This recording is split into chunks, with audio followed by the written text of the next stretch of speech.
من البارح لليوم للوقت اللي راني نتكلم فيه معكم والإخوة في ليبيا خاصة حكومة الدبيبة المعترف بها دوليا تحت هجمات شرسة من قبل ذباب ورعايا مملكة مراكش خاصة الدكاترة منهم.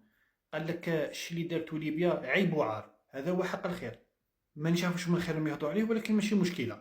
ما أثار حافظة هؤلاء رعايا مملكة مراكش هو هذه الصورة، صورة اللي هي عبارة عن شعار لمؤتمر قادة الاستخبارات العسكرية لدول الساحل والمتوسط، واللي ضمت خارطة الدول المشاركة إضافة إلى أعلامها.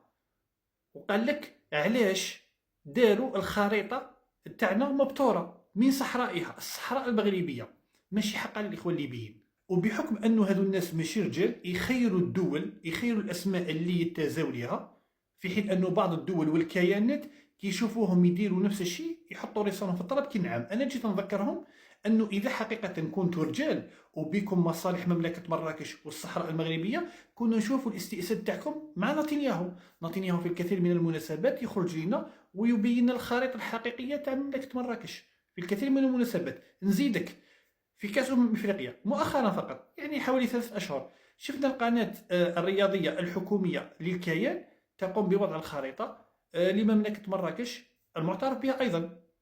نزيدك قبل أيام فقط التصعيد اللي كان ما بين إيران والكيان وأمريكا، صفحة وزارة الدفاع تاع الكيان، الصفحة الرسمية تاعها على تويتر، قامت بوضع الخريطة التي يصل مدى الصاروخ الباليستي، خريطة لمدى وصول الصاروخ الباليستي الإيراني. وقالت لك هذه هي الدول اللي ممكن يصل هذا الصاروخ، وحطت لنا خارطة مملكة مراكش أيضا المعترف بها مبتورة بين قوسين من الصحراء المغربية. ونزيدك هذه ونكمل باش ما نزيدلكش الفقصة. العرابة ديالك اللي صنعاتك والأم الحنونة ديالك فرنسا، قالت الحكومية فرنسا 24 قبل أيام فقط تطرقت إلى الدول الإفريقية التي تأهلت إلى المونديال وحطت لك هذه الصورة.